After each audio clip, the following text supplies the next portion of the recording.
If you watched the last 3 parts to my series, I gave a history of Israel, from the blessings of Abraham to the exodus from Egypt, ending at the kings of Israel.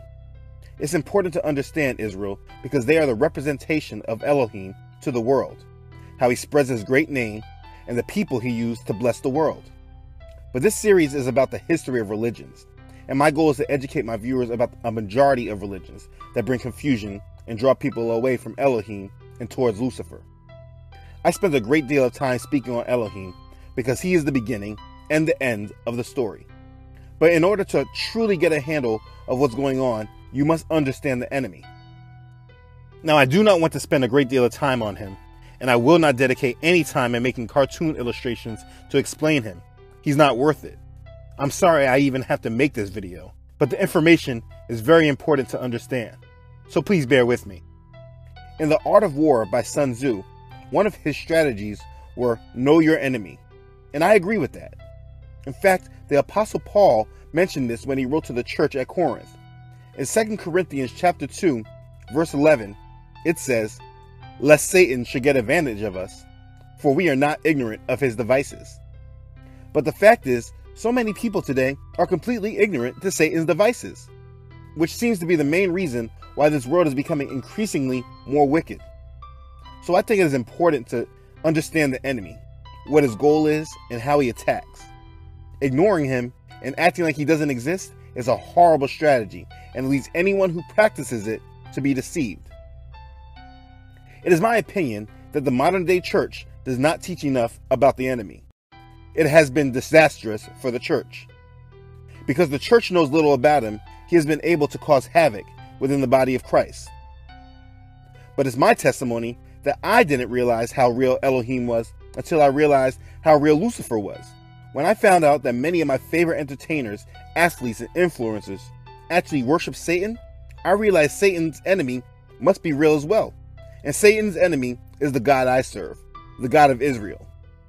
So I decided to understand more of my enemy, which changed my life because I began to see the world for what it actually was and not this matrix that we've been made to believe in.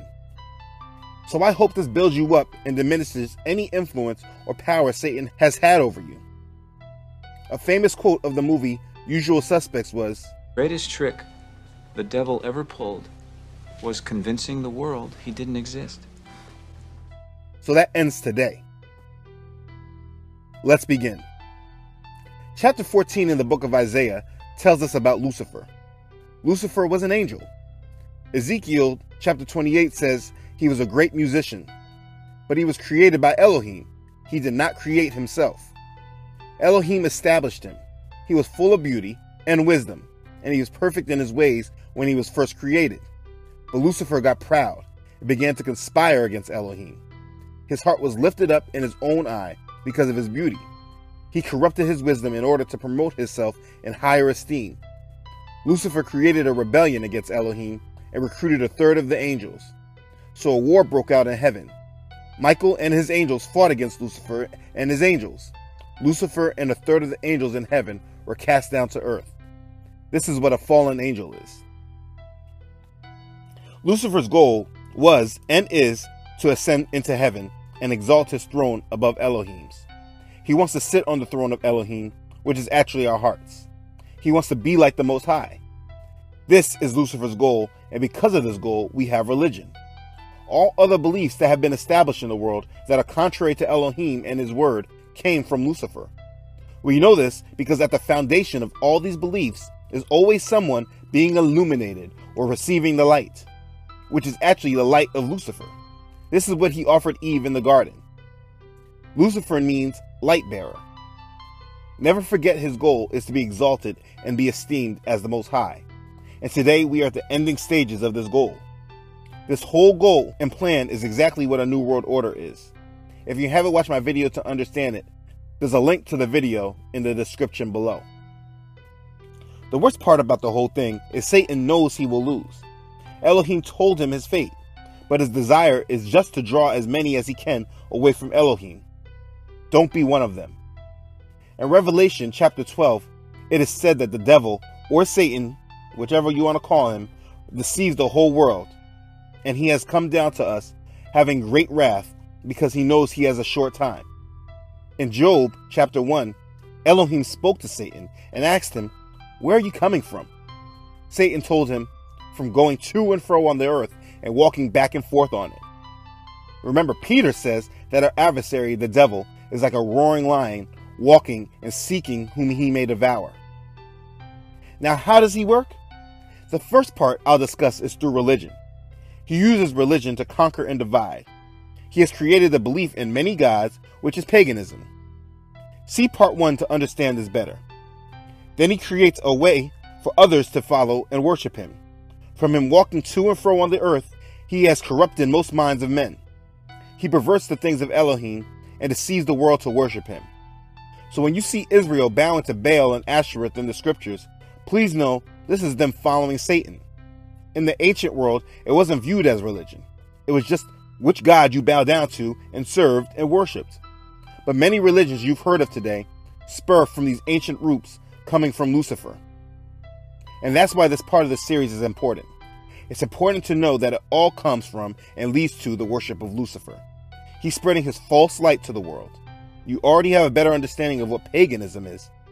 Soon in this series, I will bring up Kabbalah, Freemasonry, Islam, Mormonism, Jehovah's Witness, Churchianity, and others. And in order to not continuously have to explain the whys to these religions, you simply just need to understand that Satan is the author of confusion. So many people hate religion, and then it specifically correlates to them hating Yeshua, Jesus Christ. But who they should be hating is Satan, because he's the one who created all the confusion. He disguises himself as an angel of light. And though he creates these religions, the lower level of followers never know they're bowing to Lucifer. This is deception and a big part of the matrix. A person can't say they're #woke if they don't understand this. If they are rejecting Yeshua, they have just accepted some of Lucifer's false light. Another way he works is through his children and recruits, who knowingly worship and serve him. When Satan tempted Yeshua in the desert, he promised that if Yeshua bowed to him, he would give him the kingdoms of the world. Many know this temptation, but act as if Yeshua was the only one tempted with this. He gave this promise to many kings and rulers of darkness. They were his seed, going back to Genesis chapter 3, verse 15, the prophecy. One scripture practically ignored by the church is 2 Corinthians chapter 4, verse 4. It says that Satan is the god of this world. That's why James chapter 4, verse 4 tells us being a friend of the world makes us an enemy of Elohim. People that speak against the Bible most neverly hear this scripture. It totally contradicts the point that the Bible was written to control the world. If that was true, I don't think they put that one in. I'm just saying. But I digress. There are Satan worshippers, and their whole goal of life is making Satan worshipped as God. This has been the goal of all secret societies, and they have very carefully been transitioning the world to this worship of Satan. They've been given unlimited resources to promote this, and this has been done over the course of history. Now we're at a point where they're so dominant and in control, they no longer need to be in secret. They are now changing the way the world views everything. That's what a new world order is. With their power, they promote Satan's value to the world, dilute the Bible and the church, and work with Satan to deceive the world. You won't see an entertainer, politician, or any influencer that has a strong following gain a platform that the world endorses without them worshiping Satan, or at least bowing to him.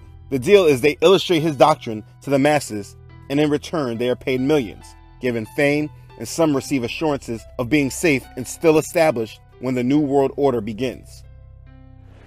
Here's a fun fact. This year, the nominated actors will receive gift bags containing $160,000 worth of merchandise, including 2 vacations, makeup, clothes, shoes, and an armored car ride to safety when the revolution comes.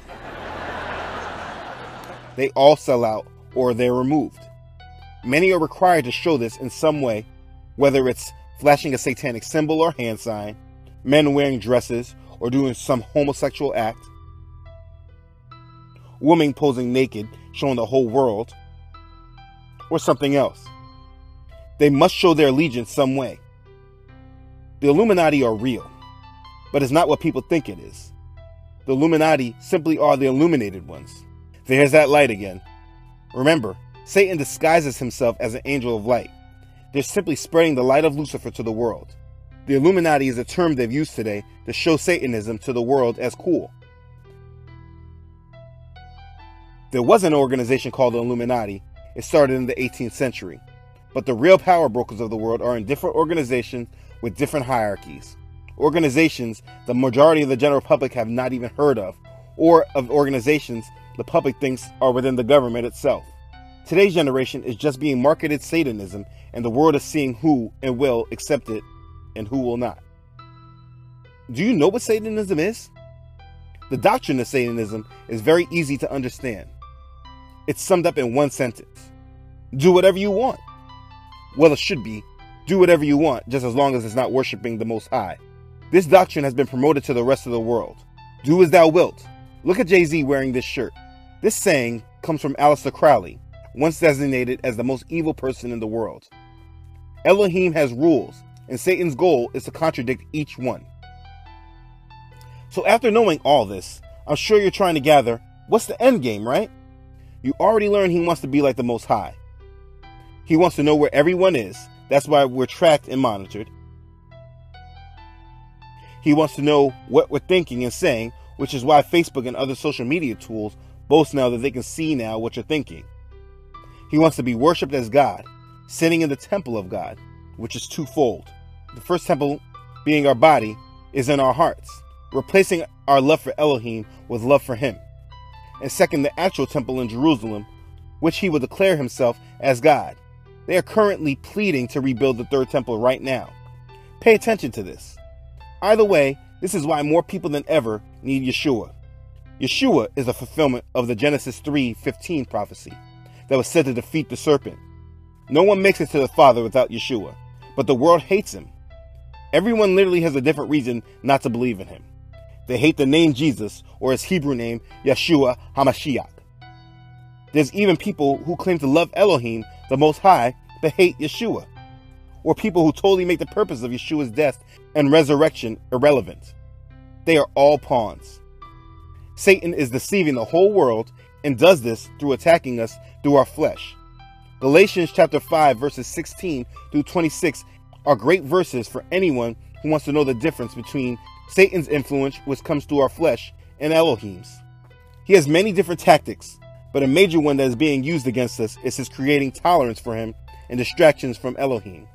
He has thrown sin and evil in our face that we have been desensitized to it, or just have an unhealthy tolerance to it that even if we wouldn't actually commit the act ourselves, we aren't bothered when we see others engaging in them.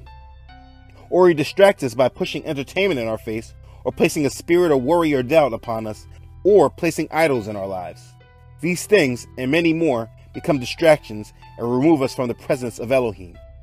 We are so tolerant of the devil and so distracted from Elohim's desire for us that we don't clearly see what's happening before our eyes. Many don't see how close Satan is to being worshipped to the world, and a majority don't see how close Yeshua is to returning. In the next part of the series, we will cover King Solomon, the temple, and the breakup of Israel and Judah.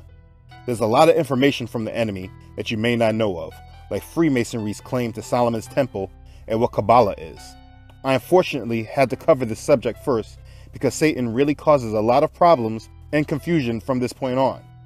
It's important you understand why. Again, it's all about drawing people away from Elohim before his time is up. I made this video to inform you of your enemy. It is not possible in this short length of time to fully prepare you, but I hope it places a desire in you to break away from any tolerance and or influence to him that you might have. Don't underestimate him or ignore him or those that work for him. And the list is many. You must pay attention. Break away from thoughts and practices that come from Satan. Prepare yourself as the bride, waiting for the bridegroom, Yeshua HaMashiach. I love you all.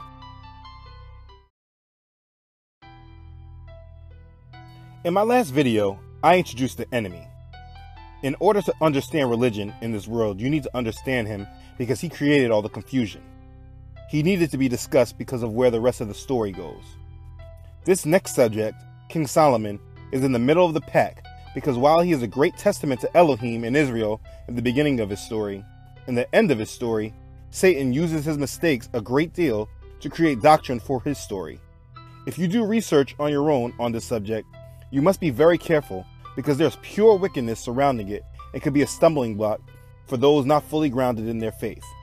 But if it's not covered and understood, it can be a cause for loss of faith if you come across the enemy side. So I've been praying for guidance from the Holy Spirit to communicate this to you, that it fills you with understanding and removes confusion. Let's begin. Before part 5, we left off with Solomon becoming the next king of Israel after his father, King David. David secured a peaceful situation for Solomon. He defeated all of Israel's enemies so that when Solomon came to the throne, there was no one left to fight. This was also why David was not able to build a temple. He told Solomon, "My son, it was in my mind to build a house unto Elohim. But Elohim came to me and said, You have shed blood abundantly and made great wars. You shall not build a house unto my name. You have shed much blood upon the earth in my sight. A son shall be born to you, who shall be a man of rest. I will give him rest from all his enemies round about. For his name shall be Solomon, and I will give peace and quietness unto Israel in his days. He shall build a house for my name, and he shall be my son, and I will be his father, and I will establish the throne of his kingdom over Israel forever. So my son, I have prepared for the house of the Lord 100,000 talents of gold, and 1,000 talents of silver, and of brass and iron without weight, for it is an abundance. Timber also and stone have I prepared." Then David gave Solomon the plans for the temple that he had by the Spirit. The temple was to be a house for Elohim, a holy place in which the Ark of the Covenant would be held and where burnt offerings would be done. Like he told Solomon, David made preparations for the temple before his death. He gathered the strangers that were in the land of Israel, but not actually of Israel. He had them gather stones to build the house. He prepared iron for the nails and brass and cedar trees in the abundance. David took care of much of the preparations, being wise in knowing that Solomon was young and inexperienced, and the house that was to be built for Elohim must be exceedingly magnificent, of fame and of glory throughout all countries. So he did much of the beginning groundwork. David was a good king. His reign over Israel was for a total of 40 years. From this, Solomon's kingdom was firmly established. So Solomon was now king. Elohim appeared to Solomon in a dream by night.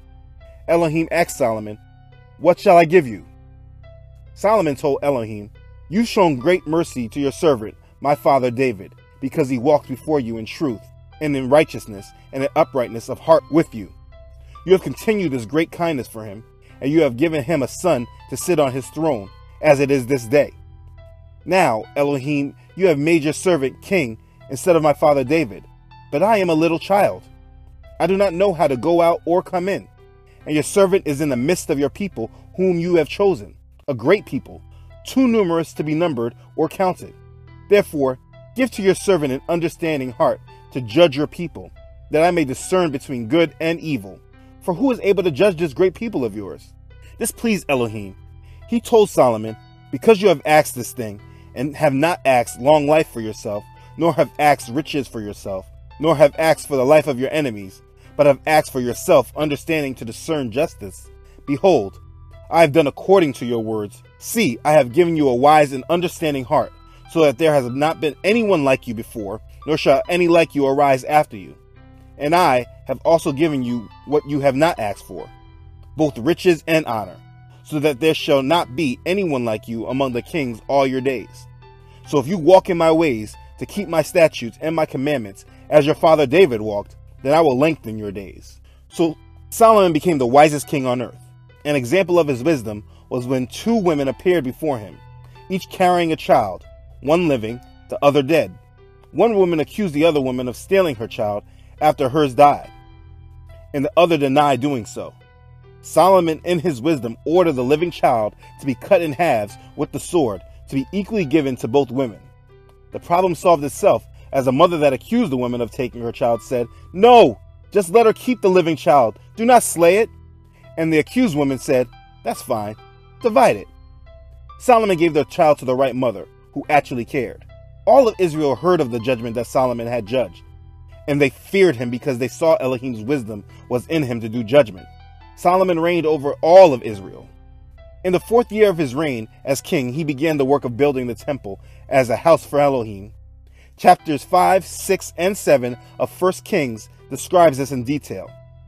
Solomon selected over 150,000 men to do work for the building of the temple. He sent word to Hiram, king of Tyre. He said, "As you have dealt with David, my father, and sent him cedars to build himself a house to dwell in, so deal with me. Behold, I am building a temple for Elohim to dedicate it to him. And the temple which I build will be great, for Elohim is greater than all gods. Therefore, send me at once a man skillful to work in gold and silver, and bronze and iron, and purple and crimson and blue, who has skill to engrave with the skillful men who are with me in Judah and Jerusalem, who David, my father, provided." Hiram answered back in writing, saying, "Because Elohim loves his people, he has made you king over them. Blessed be Elohim, who made heaven and earth, for he has given King David a wise son, endowed with prudence and understanding, who will build a temple for Elohim and a royal house for himself. And now I have sent a skillful man endowed with understanding, Hiram, my master craftsman, the son of a woman of the daughters of Dan, and his father was a man of Tyre. Skilled to work in gold and silver, bronze and iron, stone and wood, purple and blue, fine linen and crimson, and to make any engraving and to accomplish any plan which may be given to him, with your skillful men and with the skillful men of David your father." The man he sent was Hiram Abith. He was a master mason, and his story is a central core and inspiration for Freemasonry. I will get into it later in the video. But the building of the temple was massive. You can read about how glorious it was in 2 Chronicles chapter 3. At the end of construction, Solomon assembled the leaders of Israel and all the heads of the tribes in Jerusalem, and they brought the Ark of the Covenant from the city of David to the temple. The Levites brought up the Ark and all the holy furnishings. Then all the congregation of Israel who were there did their sacrifices of sheep and oxen and a great multitude. The priests brought the Ark of the Covenant to its place in the inner sanctuary of the temple to the most holy place. When Solomon finished praying, fire came down from heaven and consumed the burnt offering and sacrifices, and the glory of Elohim filled the temple. When all the children of Israel saw how the fire came down and saw the glory of Elohim in the temple, they bowed their faces to the ground on the pavement and worshipped and praised Elohim, all saying, "For he is good, and his mercy endures forever." It took 20 years, but Solomon finished the house of Elohim and successfully accomplished all that came into his heart. This was a remarkable accomplishment, and just reading this, you can feel the Holy Spirit leaping for joy in your heart. It's truly remarkable. You can read it for yourself in 2 Chronicles chapters 5 through 8. So Solomon is now older, and from this temple he built an astonishment for the rest of the world. Solomon surpassed all the kings of the earth in riches and wisdom. All the kings of the earth sought the presence of Solomon to hear his wisdom, which Elohim had put in his heart. Remember, Elohim promised this. Solomon made silver as common in Jerusalem as stones. He had a massive amount of gold items. He was truly a splendor. So it was at this time of his splendor where he made his mistakes. His biggest mistake was he loved women. Any man listening to this should learn from Solomon. He loved many foreign women, one of them including the daughter of the Pharaoh of Egypt. Earlier, he made a treaty with the Pharaoh of Egypt and married the Pharaoh's daughter. He was not supposed to do this. He didn't need a treaty. Elohim was to be Israel's protection. He would fight for them. But as his status of splendor grew, he took on more wives and concubines, women of the Moabites, Ammonites, Edomites, the Sidonians, and the Hittites. He took wives from these nations of whom Elohim had said to the children of Israel, "You shall not go into them, and neither shall they come into you. For surely they will turn your heart after their gods." But Solomon's flesh was weak. He had 700 wives and 300 concubines. These wives turned Solomon's heart away from Elohim. His heart was not loyal to Elohim as was the heart of his father David. He went after the gods and goddesses of these other nations, like Ashtoreth of the Sidonians. Ashtoreth was the name of the moon goddess of the Sidonians or Phoenicians. Don't forget about the pagan structure, in case you didn't understand who Ashtoreth was every time you heard Israel turn to her and Baal. So anyway, Solomon did evil on the side of Elohim. He built high places to worship Chemosh, the abomination of the Moabites, and to Molech, the abomination of the people of Ammon. He did this other times for all his wives, who burned incense and sacrificed to their gods. So Elohim told Solomon, "Because you have done this, and have not kept my covenant and my statutes, which I have commanded you, I will surely tear the kingdom away from you and give it to your servant. Nevertheless, I will not do it in your days, for the sake of your father. I will tear it out of the hand of your son. However, I will not tear away the whole kingdom. I will give one tribe to your son for the sake of my servant David, and for the sake of Jerusalem, which I have chosen. Elohim then raised up adversity against Solomon, and this is the end of the story for Solomon. He reigned over Israel for 40 years, and in his end, the kingdom of Israel fell apart. The Bible doesn't really speak in depth about the last years of Solomon. You can read and learn from his wisdom in the book of Proverbs. The book of Ecclesiastes is said to be written by him. It is a book that speaks on his remorsefulness and desire to be right with Elohim again. It was said to be written towards the end of his life. His story is not a happy ending. With Solomon's death, expired the glory and power of ancient Israel. And though the scriptures do not go in depth on his level of disobedience and wickedness, it can be inferred that he did a great deal of wickedness based on how the enemy has tried to use him for his doctrine to build his kingdom. This is known specifically through Freemasonry and the occult. The occult world highly references King Solomon. I'm not claiming their beliefs as true or not, but I think it's important to understand the other side. Like I said in part 5, know your enemy. The occult world refers to Solomon as a skilled sorcerer. It's not that he only tolerated paganism, but also participated in it. According to one of the many legends about him, Solomon used pagan magic to imprison 72 rebellious evil kings in a brass vessel, throwing them into a lake where they were supposed to stay until the end of time. The legend also says that in an attempt to find great treasure, the Babylonians rescued the vessel and broke it open, allowing the demons to escape. These demons became known as the 72 spirits of Solomon. Among the Eastern nations is again esteemed as a great magician who had great power over the spirit world. It was said he gained this power from Satan, who gave him a ring of power with a symbol on the ring. This symbol is known as the Seal of Solomon, also known as the Star of David. The Seal of Solomon is a hexagram and hides complex meanings, but it is a symbol used highly in witchcraft. The symbol was supposedly used on Solomon's ring and gave him the power to understand and communicate with animals, and to conjure up spirits to do his bidding. Kabbalists and alchemists are very fond of this symbol. It is also hidden on the US dollar. The way it is used today to represent the nation of Israel is very occultic in nature. It is not a symbol of Elohim. In reference to Freemasonry, according to the Freemason Dictionary, the Temple of Solomon plays a very important part. It is said in Freemasonry that Solomon, Huram, king of Tyre, and Hiram Abith resided as Grand Masters over the lodges which they established. It's said their symbolic degrees were instituted and their systems of initiation were invented, and from that period to the present, Freemasonry has passed them down. It's said that almost all of symbolism of Freemasonry rests upon or is derived from the Temple of Solomon in Jerusalem. Each Masonic lodge is and must be a symbol of the Jewish temple. Each master in the chair represents King Solomon, and every Freemason is a personation of the Jews who worked on this temple. That's why I did part 5 of this series before introducing this subject. It's important to understand that Satan wants to be like Elohim, so he must use the things of Elohim, but pervert them. This is why there will be an Antichrist. I hope it starts connecting that Satan's primary goal is to pervert the things of Elohim. He's not just making up his own doctrine, but it must be a perversion of Elohim's. This is why the building of the third temple is so important to this new occult age.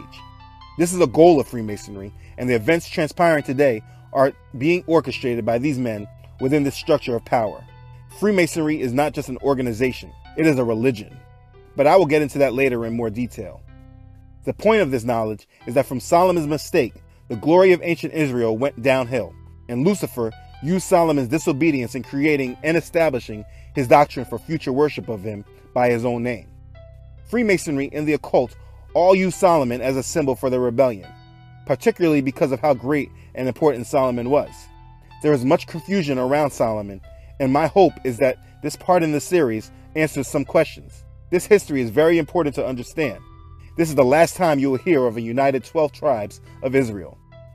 In the next part of the series, we will learn about the division of the two kingdoms, Israel and Judah. Have you heard of the 10 lost tribes of Israel? This understanding will be coming up. I hope this sparks a desire for you to dig into Elohim's word and rebuke Satan at every turn. The goal of this series is for us not to be ignorant of Satan's devices. I hope that turns to be true for you. If you're not subscribed yet, please subscribe to get the notification of the next part of the series. Thanks for watching. If this blessed you, please share it with others. Have Bible studies around the topics and keep the discussion of Elohim's word going. Thank you for your support. I love you all.